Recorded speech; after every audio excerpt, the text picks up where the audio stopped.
TVK ஜெயிச்சா எந்த அளவுக்கு நம்ம தமிழ்நாட்டில் மாற்றங்கள் வரும், என்னென்ன தீர்வுகள் வரும்? அதுக்கு இந்த ஒரு எபிசோடு போடாது.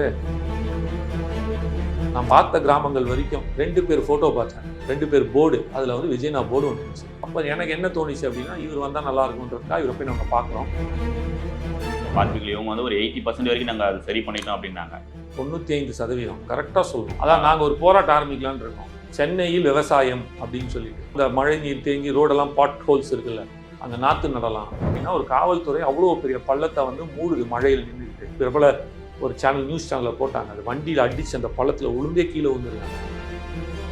4000 கோடி செலவு பண்ணுறேன்றாங்க வருஷம் 4 வருஷமாக 4000 கோடி போட்டால் 16,000 கோடி. 16,000 கோடிக்கு எனக்கு தெரிஞ்சு நம்ம சிமெண்ட் ரோடே போடலாம். திரு சீமானை எடுத்துக்கலாம் சார். 2006 என் தம்பி வரான் அப்படின்ற மாதிரி அவர் ஆதரவாக பேசியிருந்தார். இப்போ முழுக்க அவருக்கு அகேன்ஸ்டாகவே பேசுகிறார். ரொம்ப சிம்பிள். அவர் ஸ்பிரிட் பர்சனாலிட்டி உள்ளவர். அம்பியா ஒரு நேரத்தில் இருக்காரு, அண்ணினா ஒரு நேரத்தில் இருக்காரு. அந்த மனநோயாளின்னு சொல்ல. இப்போ சிபிஐ விசாரணையில் பிஜேபி இப்போ விஜயை இது உள்ளே கொண்டு வராமல் இருக்கிறதுக்கு காரணமே அவங்களோட கூட்டணியில் இவர் இருக்கிறதா தான். மடியில் கனம் இருந்தால் தான் வழியில் பயம். அவர் லைவாக எல்லாருக்கும் நேரம் தான் இருந்தார். அவர் ஒன்றும் ஒளிஞ்சிலாம் உட்காரல. அவங்களோட புகைப்படத்தை இன்ஸ்டாகிராமில் ரீபோஸ்ட் பண்ணியிருந்தார். முதல்ல ஒன்று தெரிஞ்சுங்களேன், ஒருத்தரோட பர்சனலை பேசுறதுக்கு நமக்கு ரைட்ஸே கிடையாது.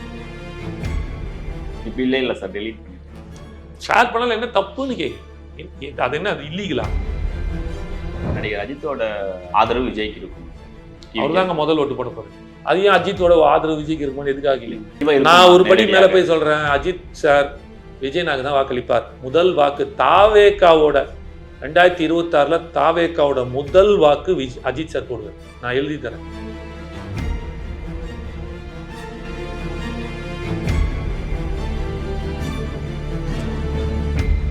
டிவிகே ஜெயிச்சா எந்த அளவுக்கு நம்ம தமிழ்நாட்டில் மாற்றங்கள் வரும், என்னென்ன தீர்வுகள் வரும் சார்?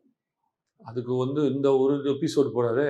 உட்காந்து கண்டினியூஸாக ஒரு ஒரு ஒரு ஒரு 15 எபிசோடு 20 எபிசோடு பண்ணுமே சார். ஒரு முக்கியமான தமிழ்நாட்டில் இருக்கிற அவ்வளோ பிரச்சனை. நீங்கள் ஏதாவது கேள்வி கேட்டிங்கன்னா நான் சொல்லுவேன் சார். இந்த பிரச்சனைக்கு நான் ரொம்ப சிம்பிளாக சொல்கிறேன் பிரதர். நாங்கள் கட்சி ஆரம்பித்து 8 வருஷத்துக்கு மேலே ஆகுது. இது 9வது வருஷம் போயிட்டு இருக்கு. 2014 ஜல்லிக்கட்டு புரட்சியில் ஆரம்பிச்சது தான் இந்த தமிழ்நாடு இளைஞர் கட்சி. நான் தமிழ்நாட்டை ஒரு 3 வாட்டி சுற்றி வந்திருப்பேன். கிட்டத்தட்ட ஆல்மோஸ்ட் 12,500 கிராமங்கள் தமிழ்நாட்டில், 12,655 கிராமங்கள். அதில் ஆல்மோஸ்ட் ஒரு 3000 பார்த்துருப்பேன் கிராமங்கள். சுற்றி வந்திருக்கேன். அந்த கிராமங்களை பார்க்கும்போது தான் நான் பார்த்த கிராமங்கள் வரைக்கும் ஆல்மோஸ்ட் 25% நம்ம பார்த்துட்டோம். நம்ம பார்த்த கிராமங்களில் 2 பேர் ஃபோட்டோ பார்த்தேன், 2 பேர் போர்டு. அதில் விஜய் நான் போர்டு ஒன்று இருந்துச்சு. ஸோ இந்த மனுஷன் அரசியலுக்கு வந்தாருன்னா நல்லாயிருக்கும். நம்ம எதிர்பார்க்குற தமிழ்நாடு, நம்ம ஒரு தமிழ்நாடு கனவுல வச்சுருக்கோம். தமிழகம் எப்படி இருக்குன்னு ஒரு கனவுல வச்சுருக்கோம். சில பேர் சொல்லிட்டு இருக்காங்க, ஆனால் நம்ம சொல்லக்கூடாது, செய்யணும் அப்படின்றதுக்காக நாங்கள் பொறுத்துட்டு இருக்கோம். கிடைக்கும். எங்களோட தமிழ் தேசியமும் என்னன்றதை நீங்கள் பார்ப்பீங்க கிடைக்கும்போது. ஸோ அப்போது என்ன பாயிண்ட் இங்கே நான் சொல்ல வரேன் அப்படின்னா, அப்போ எனக்கு என்ன தோணுச்சு அப்படின்னா, இவர் வந்தால் நல்லா இருக்குன்றதுக்காக இவரை போய் நாங்கள் பார்க்குறோம். ஏன்னா தமிழகம்ல இந்தியாவே நீங்கள் பார்த்தீங்கன்னா it is leader driven force, not a ideological driven. Leader driven ஃபோர்ஸாக இருக்கிறதுனால அவர் வந்தால், ஸோ அப்போ அந்த ஒரு லீடராக அவர் அக்செப்ட் பண்ணுறதுக்கான வாய்ப்புகள் இருக்குன்னு ஒரு கெஸ் பண்ணி தான் போய் பார்த்து கேட்குறோம். அவங்களும் வராங்க, சேர்ந்து அவர் கரெக்டாக வராரு, நாங்களும் போய் ஆதரிக்கிறோம். கிளம்பி ஒரு கூட்டணியில் ஆதரவு கட்சியாக இது வரைக்கும் இருக்கும். இது கண்டிப்பாக கூட்டணி கட்சியாக மாறும்னு நம்புகிறோம். ஸோ அதுக்கு மூலமாக தான் நம்ம போயிட்டுருக்கோம். நீங்கள் கேட்குறது என்ன அப்படின்னு பார்த்தீங்கன்னா, என்ன மாதிரி மாற்றம் வரும் அப்படின்னா, அவர் தெளிவாக சொல்லிட்டார்ல, வாழ வீடு, வயிற்றுக்கு சோறு, வருமானத்துக்கு ஏற்ற வேலை, அடிப்படை தேவைகளை பண்ணி கொடுக்குறேன்ட்டாரு. மனசாட்சியுள்ள மக்களாட்சியை உருவாக்குவோம், அரசாங்கமாக இருக்கும் அப்படின்ட்டாரு. எந்த விதமான பொய் வாக்குறுதிகளையும் கொடுத்து ஏமாற்ற மாட்டேன். நீங்கள் எங்களால் என்ன சாத்தியமோ மக்களுக்கு நான் கொடுக்கும் வாக்குறுதி 100% செய்யக்கூடிய வாக்குறுதியாக இருந்தால், செய்ய முடியும் என்றால் அதை தான் நான் கொடுத்து அந்த வாக்குறுதி தான் நிறைவேற்றுவேன்றதை தெளிவுபடுத்திட்டாரு. எங்கேயுமே அடிச்சு விடல. அவர் 1 கிலோ தங்கம் கொடுக்குறேன், 5 கிலோ வெள்ளி கொடுக்குறேன் அப்படின்லாம் எதுவும் சொல்லலை. முக்கியமான தீர்வாக நம்ம சென்னையில் இப்போ இந்த மழை பெய்யும்போது அதுக்கான பாதிப்புகள் இவங்க ஒரு 80% வரைக்கும் நாங்கள் அது சரி பண்ணிட்டோம் அப்படின்னாங்க. 95% கரெக்டாக சொல்லணும். 80லாம் சொல்லக்கூடாது. 95% முடிச்சிட்டோம் அப்படின்ட்டு. ஆனால் அப்படி இருந்தோம் இப்போ பெய்த மழைக்கே இப்போ நிறைய இடத்துங்கள்ல தண்ணி தேங்கி நிற்கிறது. அதான் நாங்கள் ஒரு போராட்டம் ஆரம்பிக்கலான்னு இருக்கோம். சென்னையில் விவசாயம் அப்படின்னு சொல்லிட்டு அது என்ன பண்ண போறோம்னா, அந்த மழை நீர் தேங்கி ரோடெல்லாம் பாட் ஹோல்ஸ் இருக்குல்ல, அங்கே நாற்று நடலாம், விவசாயம் பண்ணலாம் அப்படின்னு ஒரு போராட்டத்தை அறிவிக்கலாமான்னு பார்த்துட்டு இருக்கோம். பார்ப்போம் என்ன பண்றாங்க. இது மக்கள் மத்தியில எல்லாருமே எடுத்து போட ஆரம்பிச்சு. இல்லை, இப்போ நேற்றுக்குமே நீங்க ஒரு ரோடுல பாத்தீங்க அப்படின்னா ஒரு காவல்துறை அவ்வளோ பெரிய பள்ளத்தை மூடுது மழையில் நின்றுக்கிட்டு. எத்தனை வண்டி எப்படி ஊழ்ந்தாரு நீங்க பார்த்துருப்பீங்க. ஒரு வண்டி, ஒரு பிரபல ஒரு சேனல் நியூஸ் சேனலில் போட்டாங்க. அது வண்டியில் அடிச்சு அந்த பள்ளத்தில் உளுந்தே கீழே விழுந்துருக்காங்க. இப்போ நான் வந்து என்னன்னா எனக்கு ஏன் லேட் ஆகுது உங்ககிட்ட வருதுன்னா, நான் 20 கிலோமீட்டர் ஸ்பீடில் 30 கிலோமீட்டர் ஸ்பீடில் தான் வரேன். 50 கிலோமீட்டர்லாம் வந்தோன்னா முடிஞ்சிருச்சு கதை. வழிக்கு விட்டு அடி கை காலெல்லாம் உடச்சின்னு போயிடும். மழையில் ஏற்கனவே கொஞ்சம் ஸ்லோவாக வரணும். அதுவும் எங்கே தண்ணி பள்ளம் இருக்குது, எங்கே ஓப்பனில் இருக்குன்னே தெரியல இல்லையா? 4000 கோடி செலவு பண்ணுறாங்கன்றாங்க வருஷம் 4 வருஷமா 4000 கோடி போட்டால் 16,000 கோடி. 16,000 கோடிக்கு எனக்கு தெரிஞ்சு நம்ம வந்து சிமெண்ட் ரோடே போடலாம். மொத்தம் இந்தியா ஃபுல்லாக, தமிழ்நாடு ஃபுல்லாக சொல்ல வரேன். புரியுது. நானே எனக்கு புரியல. நீங்க இன்னும் பார்த்தீங்கன்னா சென்னையோட பட்ஜெட் என்ன தெரியுமா? Corporation budget. Chennai corporation budget தெரியுமா? 6,000 கோடி. இப்போ 9,000 கோடி ஆயிடுச்சு. அப்போ ஒரு 200 வார்டு இதுக்கு சென்னையில் ஒரு வார்டுக்கு 45 கோடி. அப்போ 45 கோடி இன்ட்டு 200 வார்டுனா 9,000 கோடி கிட்டத்தட்ட. எல்லாமே விலை ஏற்றிட்டாங்க. இப்போ இந்த 3-4 வருஷத்தில் ஹவுஸ் டேக்ஸு, ரெண்ட்டு, கரண்ட்டு அது இது எல்லாமே கரண்ட் ஈவியில் வருது. பட் ஜென்ரலாக சொல்கிறேன், ப்ராப்பர்ட்டி டேக்ஸு, வெல்த் டேக்ஸு, இந்த மெட்ரோ சிஸ்டம், இந்த இது ட்ரைனேஜ் அது இதுன்னு எல்லாமே விலை ஏற்றிட்டாங்க. ஆல்மோஸ்ட் கமர்ஷியல் டேக்ஸிங் அதுதான் 4 மடங்கு 5 மடங்கு ஏறி இருக்கு பயங்கரமாக. ஸோ கிட்டத்தட்ட 8,000 9,000 கோடி சாலிடாக இருக்கணும். 45 கோடி ஆல்மோஸ்ட் 40 கோடி கூட வச்சுக்கிங்க. 40 கோடி ஒரு வார்டுக்கு 10,000 பேர் இருக்கக்கூடிய ஒரு வார்டு. மொத்தம் ஒரு 6 தெரு 7 தெரு 10 தெரு வச்சுக்கோங்க. சரி, ஒரு 50 தெரு வச்சுப்போமே. ஒரு தெருக்கு 20 பேர் வாழ்கிறான்னு வச்சா கூட அவ்வளோ கம்மி இருக்க வாய்ப்பே இல்லை. ஒரு தெருவுக்கு 50 பேர் இருப்பாங்க. அப்போ 20 தெரு ஆல்மோஸ்ட் போட்டிங்கன்னா 200 தெரு மொத்தமாக சேர்த்து. அந்த 200 தெருக்கு என்ன நடக்குது? சரி, இப்போ நம்ம திரு சீமானை எடுத்துக்கலாம் சார். அவர் வந்து டிவிகே தலைவர் விஜய் உள்ள வர்றதுக்கு முன்னாடி 2006 என் தம்பி வரான் அப்படின்ற மாதிரி அவர் ஆதரவாக பேசியிருந்தார். நடுவில் கொஞ்ச நாள் வந்து அவருக்கு அகேன்ஸ்டாகவும் பேசிட்டு இருந்தார். இப்போ முழுக்க அவருக்கு அகேன்ஸ்டாவே பேசுறாரு. இதுக்கு காரணம் என்ன இருக்கும் சார்? ரொம்ப சிம்பிள். அவர் ஸ்பிரிட் பர்சனாலிட்டி உள்ளவர். அம்பியா ஒரு நேரத்தில் இருக்காரு, அன்னியனா ஒரு நேரத்தில் இருக்காரு. நீ அம்பியா கேட்கும்போது ஆதரிக்கிறாரு அந்த மூட்ல இருக்கும்போது, அன்னியனா இருக்கும்போது எதிர்க்கிறாரு. அவ்வளோதான். அந்த மனநோயாளின்னு சொல்ல தப்பா எடுத்துக்காதீங்க. நீங்க உடனே தம்ப்நெயில் வச்சிடாதீங்க. காமேஷ் இப்படி சொன்னார், அப்புறம் தம்பிங்கன்னா இங்கிட்ட சண்டைக்கு வந்துருவானுங்க. ஸ்பிரிட் பர்சனாலிட்டின்னு சொல்றேன். அன்னியன்ல பாத்தீங்களா, அம்பியா அன்னியனா அந்த லெவல்ல இருக்காருன்னு தான் நான் சொல்லுவேன். இதுக்கு பின்னாடி வேற எதனா காரணம் இருக்கும்? வேற தெரியலையே, அவரை தான் நீங்க கேட்கணும். இல்ல கூட்டணி வந்து இவர் சேராதனால தான் இப்படி பேசுறாங்களா, இல்ல மத்த எதனா? நான் தான் சொல்லிட்டேன் இல்லைங்க, அடுத்த வாரம் திருப்பி ஆதரிச்சு பேசுவாரு, அதுக்கு அடுத்த வாரம் திருப்பி எதிர்த்து பேசுவாரு. ஸ்பிரிட் பர்சனாலிட்டியா இருக்கிற நம்ம என்ன பண்ண முடியும் சொல்லுங்க? அம்பியா அன்னியனான்னு தெரியல. நீங்க அம்பியா இருக்கும்போது போய் கேளுங்க, ஆதரிக்கிறேன் பாரு, அன்னியனா இருக்கும்போது எதிர்க்கிறேன்ட்டாருன்னு. இதுக்கு மேல தெளிவுபடுத்த முடியாது அவரை பத்தி. ஏன்னா நான் வந்து எப்பவுமே வந்து பெருசா வந்து சீமானனை விமர்சிக்க மாட்டேன். ஏன்னா நம்மளோட தமிழ்நாட்டோட இயற்கை வளம், கனிம வளம், நீர் வளம், நிலவளம், மரவளம் எல்லாத்தையும் பேசக்கூடிய ஒரே கட்சி தலைவர் அவராக தான் நான் பார்த்தேன். அவர் மேலே எனக்கு அதனாலே அவர் மேலே ஒரு சின்ன மரியாதையும் ஈடுபாடும் உண்டு அவர் மேலே. இருந்தாலும் தொடர்ந்து இந்த மாதிரியான ஒரு கன்சிஸ்டன்சி இல்லாமல் மாற்றி பேசுறது மக்கள்கிட்டயே வந்து அவருக்கு வந்து ஒரு பெரிய என்ன சொல்லலாம், பெரிய செட்பேக்கை கிரியேட் பண்ணணும்னு நான் பார்க்குறேன். சார், நம்ம கடந்த காலங்களில் காங்கிரஸ் தலைவர் வந்து விஜய் அவர்கள்கிட்ட வந்து கால் மூலியமா பேசியிருக்காரு, நம்ம எல்லாருமே பார்த்தோம். அவரோட ஆதரவு இருக்குமா இல்லை மறுபடியும் சொல்றேன், காலம்தான் பதில் சொல்லும். கூட்டணி பேரங்கள் பேசப்படும், பெட்டிகள் மாற்றப்படும், ஒத்து வந்தா இருக்கும், ஒத்து வரலாம் இவர்கிட்ட வருவாங்க. வேற என்ன சொல்ல முடியும்? அவ்வளவுதான் சொல்ல முடியும்.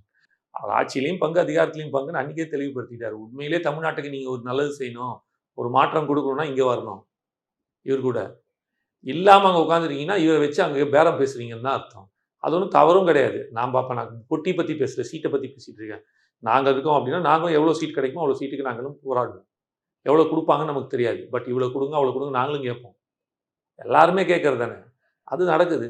அது அவர் ஒரு பெரிய, அதான் சொன்ன அவர் கிங் மேக்கர் ஃபர்ஸ்டே சொன்னல. ஸோ அந்த கிங் மேக்கரை வைத்து இவர்களுக்கு எதையெல்லாம் லாபம் சீட்ட முடியுமோ, எதெல்லாம் தன் பக்கம் தனக்கு சாதகமாக்க முடியுமோ அதை செய்வாங்க. அதில் எவ்வளோ ஒத்து வருது, எவ்வளோ ஒத்து வராமல் வெளியில் வராங்கன்னு வரும் காலங்கள் பதில் சொல்லும். இப்போ சிபிஐ விசாரணை இல்லை, பிஜேபி வந்து இப்போ விஜயை வந்து இது உள்ள கொண்டு வராமல் இருக்கிறதுக்கு காரணமே வந்து அவங்களோட கூட்டணியில் இவர் இருக்கிறதா மாதிரி தான். சப்போஸ் அவங்க கூட்டணிக்கு வரலைன்னா விஜய் மீதும் குற்றச்சாட்டுகளும் சரி, விசாரணைகளும் சிபிஐ விசாரணையும் போகும் அப்படின்ற மாதிரி பேசுறாங்க. அது அந்த அளவுக்கு எல்லாத்துக்கும் வந்து ஏதாவது மடியில கனம் இருந்தால் தான் வழியில பயம். அவர் லைவா எல்லாருக்கு நேரம் தான் இருந்தார். அவர் ஒன்றும் ஒளிஞ்சுலாம் உட்காரல, தலைமறைவாலாம் இல்லை. மார்னிங்லேருந்து ஈவினிங் வரைக்கும் அவர் நம்ம லைவ்ல தான் பார்த்துட்டு இருந்தோம். அவர் மேலே கேஸே போடுறதுக்கான முகாந்திரம் கிடையாது. அப்படி இருந்தால் தமிழக அரசு சும்மா இருந்திருக்காதுல்ல. தமிழக அரசே அவர் மேலே ஒரு கேஸ் போட்டிருக்கும்ல விஜய்னா மேலே. அவங்களுக்கு என்ன போட்டுட்டு இருப்பாங்கல்ல. ஸோ அதுக்கான எந்த முகாந்திரமும் இல்லை. நீங்கள் போட்டிங்கன்னா அது நிற்காது கோர்ட்டில். அது வந்து தள்ளுபடி செய்யப்படும் அவர் மேலே போட்டிருக்கிறது. அதெல்லாம் தெரிஞ்சனால தான் தமிழ்நாடு அரசே போடல. அதனால் சிபிஐயும் போடாது. அதனால் அவர் வரல அப்படின்னா ஒன்று சிபிஐ போட்டு மிரட்டுவேன். அதான் அந்த மிரட்டுறதுக்குலாம் 5 நாள் அவர் இல்லை. சார் இப்போ நம்ம விஜயகாந்த் இருக்கிற அவர் வந்து மிஸ் பண்ணிட்டோம். பட் ஆனால் இவரை மிஸ் பண்ணிட விஜய் அவர்களை மிஸ் பண்ணிடக்கூடாதுன்ற மக்கள் சைடில் ஒரு பேச்சு பொருள் இருக்கு. இது 2026ல் எந்த அளவுக்கு மக்கள் வந்து சப்போர்ட் விஜய்க்கு அவர்களுக்கு இருக்கும் சார்? இங்கே 20% மேலே இருக்கு. வரும் காலங்களில் இன்னும் அது போய் ஆட்சியை பிடிக்கிற அளவுக்கு இருக்கும்னு நான் நம்புறேன். பெண்களோட ஓட்டு ஃபுல்லாக ஒரு பக்கம் நின்றுச்சு. ஜெயலலிதா அம்மாக்கு அப்புறம் பெண்களோட ஓட்டு இன்னைக்கு யாருக்கு அதிகம் இருக்கு, சப்போர்ட் யாருக்கு இருக்கு அப்படின்னா விஜயனாக்கு தான் இருக்கு. அது irrespective ஆஃப் ஏஜ். 18 வயசுலேருந்து 60 வயசு வரைக்கும் நீங்க யார் எடுத்தாலும் தம்பி அப்படிதான். பெண்களுக்கான ஓட்டு வந்து விஜயனா பக்கம் இருக்கு. அண்ணனாக, தம்பியாக, மாமனாக, ஏதோ குடும்பத்தில் ஒத்தனா பார்க்க ஆரம்பிச்சிட்டாங்க. அதனால கிட்டத்தட்ட 2 கோடி குடும்பங்கள்னா 2 கோடியில் ஒரு 1.5 கோடி குடும்பம் ஓட்டு போட போகுதுன்னா 1.5 கோடி ஓட்டு கிட்டத்தட்ட கன்ஃபார்ம்டு. 1.5 கோடி ஓட்டு கிட்டத்தட்ட கன்ஃபார்ம்டு. அது கிட்டத்தட்ட ஆட்சியை அமைக்கக்கூடிய அளவுக்கு கொண்டு போய் இந்த வாட்டி நிறுத்தும் 26ல் அப்படின்னு நான் நம்புறேன். சார் நம்ம துணை முதலமைச்சர் அவர்கள் வந்து ஒரு நடிகை பேர் சொல்ல விரும்பல. அவங்களோட புகைப்படத்தை வந்து இன்ஸ்டாகிராம்ல ரீபோஸ்ட் பண்ணியிருந்தாரு. அது ஒரு பெரிய விமர்சனக்குள்ள ஆயிருக்கு. அது உங்களோட கருத்து என்ன சார்? எல்லாம் பர்சனல் சார். அது வந்து என்ன நடந்துச்சு போச்சுன்னு தெரியாது. அது ஏஐயா இருக்கலாம், ஏதாவது ஃபேக்காக கூட இருக்கலாம். முதல்ல ஒன்று தெரிஞ்சுங்களேன், ஒருத்தரோட பர்சனலை பேசுறதுக்கு நமக்கு ரைட்ஸே கிடையாது. அப்படியே அவர் ஷேர் பண்ணாலும் என்ன தப்பு? தப்புன்னு கேட்குது. இப்போ இல்லை சார், டெலீட் பண்ணிட்டேன். ஷேர் பண்ணாலும் என்ன தப்புன்னு கேட்குது. ஒன்றும் தவறு ஒன்றும் இல்லையே. அது என்ன, அது இல்லீகலா? சட்டப்படி குற்றமா கேட்குறேன். அவர் நக்சலைட்டோட ஃபோட்டோ ஏதாவது ரிலீஸ் பண்ணாரா, ரீட்வீட் பண்ணாரா? இல்லை தேச விரோதி ஏதாவது ஒரு ஃபோட்டோ ரீட்வீட் பண்ணாரா? அது வந்திருக்கு, பார்த்துருப்பாரு. அவர் பையன் நடிக்க போகிறாரு. சரி இந்த பொண்ணு அழகாக இருக்கு, இந்த பொண்ணு நம்ம பையனோட ஹீரோயினாக நடிக்கலாமே அப்படின்னு கூட போட்டால் ஃபஸ்ட்டு போட்டுருந்துருக்கலாம். போட்டு மேலே டைப் பண்ண வந்திருக்கலாம், ஃபியூச்சர் ஹீரோயின் அப்படின்னு சொல்லி போட்டுருந்துருக்கலாம். அப்புறம் டக்குன்னு எதுக்கு ரிவீல் பண்ணோம், அப்புறம் பார்த்துக்கலான்ட்டு டெலீட் பண்ணுறேன். என்ன வேணாலும் இருக்கலாம் சார். நம்ம அதான் சொல்கிறோம் இல்லையா, ஒருத்தர் அவரோட அரசியல் நிலைப்பாடு, அவரோட கருத்துக்கு வந்து நம்ம விமர்சனம் வைப்போம், தவறுகளுக்கும். பர்சனலாக இருக்கிறத நம்ம யார் பண்ணணும் பேசணுமோ இல்லை அதை பற்றி எடுத்து பேசுறது அநாகரிகமாக நாங்கள் பார்க்குறோம். இளைஞர் கூட்டம் அந்த மாதிரி பார்க்குது. யாரோ 2-3 பேர் பண்ணுறதை வச்சு நீங்கள் எடுக்காதீங்க. எங்கள் யங்ஸ்டர்ஸ்க்கு அந்த மாதிரியான எண்ணமே கிடையாது. ஒருத்தரை இழிவுபடுத்தி அசிங்கப்படுத்தணும், கேவலப்படுத்தணுன்ட்டுன்னு அதாவது வந்து என்ன சொல்லணும்னா, அந்த கேரக்டர் அசாசினேஷன் சொல்லுவாங்க, அதை நாங்கள் பண்ண மாட்டோம். மேபி திமுக பண்ணோம், அதற்கு நாங்கள் எதிர்ப்பு தெரிவிக்கிறோம், பண்ணுறோம். ஆனால் இன்று வரை வந்து அதை நம்ம பெருசாக எடுத்து பார்க்கறதில்ல, பேசுறதுல, விமர்சிக்கிறது. அதுக்காக அதை விமர்சிக்க தலைவர்ல சார் நம்ம தமிழ்நாட்டோட sir. Correct sir, personal life அதில் என்ன தவறு வந்துருச்சுன்றீங்க? அதில் என்ன ஆபாசம் இருந்துச்சு? ஒரு பெண்மணி தானே, அந்த பெண்மணியோட ஃபோட்டோ போட்டால் தவறா? தங்கச்சின்னு போட்டிருக்காரு, என்ன பண்ணுவீங்க? நான் சொல்கிறேன், தங்கச்சின்ற முறையில் எடுத்து போட்டிருக்காரு. தன் மனைவியோட ஃபோட்டோ போட்டால் தவறுன்னு நீங்கள் யாராவது கலாய்ப்பீங்களா, கிண்டல் பண்ணுவீங்களா? பண்ண மாட்டீங்க. அந்த முறையில் போட்டுறதா அவர் டெலிட் சார். பண்ணியிருக்க என்னவா வேணாலும் இருக்கலாம் சார், தெரியாது சார், எனக்கு தெரியாது. வாட் எவர் இட் இஸ், பர்சனலாக எடுக்காதீங்கன்றேன். ஓகே. அவருக்கு கொடுத்துருக்கிற வேலை, அந்த வேலையை தெளிவாக செய்கிறாரா செய்யலையா, இதை தான் நம்ம பார்க்கணும். அதுக்கு விமர்சனம் வைங்க, அந்த கருத்துக்களுக்கு மாற்று கருத்து கொடுங்க தவறாக இருந்துச்சுன்னா. அதை தான் நம்ம பண்ணணும். சரி, இப்போ நம்ம பாரதியாரோட கொள்கையில் நம்ம எடுத்துக்கலாம் சார். அவரோட வந்து ஒரு பெண்கள் பாதுகாப்புக்கு இந்த மாதிரி வந்து ஒரு கொள்கையில் ஒரு ஸ்ட்ராங்காக இருந்தார் சார். இப்போ அந்த மாதிரி இப்போ இருக்கிற திராவிட மாடல் கூட எல்லா ஆட்சிகளும் வந்து ஒரு யாரோட கம்பேர் பண்ணுறீங்க? அந்த மனுஷன் சோத்துக்கு வழி இல்லாமல் 3 நாள் பட்னி கிடந்துருக்கிறான். அப்பவும் கூப்பிட்டு போடாடின்னு தூக்கி போட்டு வந்து நாட்டுக்காக நின்று இருக்கிறான். அவர் பேசின அவர் கொடுத்த வாக்கியங்களும், அவர் கொடுத்த சொற்பொழிவுகளும், அவர் எழுதின வார்த்தைகளும் இன்னைக்கும் கூஸ் பம்ப்ஸுங்க. இத்தனை வருஷம் ஆகியும். யோசிச்சு பாருங்க. 140 வருஷம் ஆகுது, கிட்டத்தட்ட 100 வருஷத்துக்கு மேலே ஆயிடுச்சு பாரதியார் நினைக்கிறேன். ஆமாம், 100 இயர்ஸ் ஆயிடுச்சு கண்டிப்பாக. அந்த மனுஷன் இறந்ததுக்கு அப்புறம் நம்ம அவரை பேசிட்டு இருக்கோம். அன்னைக்கு சோத்துக்கு வழி இல்லை, சாப்பிட ஒருத்தன் கொடுக்கல, பைத்தியரப்பா இல்லைன்னு அன்னிக்கே வந்து ஜாதி இல்லைன்னு சொல்லிட்டான். ஜாதிகள் இல்லைடி பாப்பா அப்படின்னு பாடிட்டான். அன்னிக்கே படிக்கிறதுக்கு ஒரு பசங்களை கூட்டிட்டு வந்து உட்காந்து வச்சான்னா, இவங்கெல்லாம் வந்து இந்த பூணல் போட்டவங்கல்ல, இந்த மேல் ஜாதியில் இருக்கவங்க தான் படிக்கணும், இவங்கெல்லாம் கீழ் ஜாதின்னு சொல்லும்போது உன் பூணல் தானே உனக்கு பிரச்சனை, அவனுக்கே பூணல் போட வச்சு அந்த மேல் ஜாதியாக்கி இப்போ படிப்பு கொடுக்குறான்னு 75-80 வருஷத்துக்கு முன்னாடி சொன்னவன் 100 வருஷத்துக்கு முன்னாடி கிட்டத்தட்ட ஆல்மோஸ்ட். அதனால் அவரோட கம்பாரிசன்லாம் இவங்கெல்லாம் யாருமே வர முடியாதுங்க. அன்று நீங்கள் யோசிச்சு பாருங்க, அன்று அந்த பாரதியார் வேணான்னு தூக்கி போட்டு வரான். ஆனால் அன்னைக்கு எத்தனை பேர் சந்தோஷமாக வாழ்ந்துருப்பான். அந்த சமஸ்தானம் கொடுத்த காசை வச்சுட்டு பல்லாக்கில் அவனை பற்றி நம்ம பேசிகிட்டு இருக்கோமா? பேசல. எவனே நமக்கு தெரியல. ஆனா இவனை பத்தி பேசுறோம். ஏன்னா அந்த கொள்கையில நின்னான் கடைசி வரைக்கும். இப்ப நீங்க கேட்குற திராவிடத்துக்கு என்ன கொள்கை இருக்குது? பிஎல்ஏ மீட்டிங்ல பீர் வாங்கி வச்சுக்கிறாங்க அந்த பசங்களுக்கு. குடிக்க வச்சுட்டு கூப்பிட்டுட்டு இருக்கிறாங்க. இந்த ஒரு நீங்க தெரியுமா வேலூர்ல ஒரு அந்த அந்த அந்த பூத் வாலண்டியர் மீட்டிங் அட்டன் பண்றதுக்கு 5000 ரூபாய் ஒரு கவர்ல போட்டு கொடுத்துருக்காங்க. வச்சுதான் சார் வராங்க அவங்களுக்கு. அப்ப என்ன கொள்கை புடலங்க உங்ககிட்ட? உங்களோட ஒரே கொள்கை நீங்க பிஜேபி எதிர்ப்பு. அவ்வளவுதான். இப்ப தாவேகா எதிர்ப்பு. 2 பேரையும் தான் எதிர்த்து உட்கார்ந்துக்கிறீங்களே தவிர உங்ககிட்ட எந்த கொள்கையும் கிடையாது. அதனால அதெல்லாம் முடிஞ்சு போச்சு. இப்ப இருக்கிறது வெறும் வந்து பணநாயகம் தான். கொள்ளடிச்சு வச்சிருக்கீங்க. அந்த மக்கள்கிட்ட அந்த காசை கொஞ்சம் கொடுத்து தன் பக்கம் இழுக்கிறீங்க.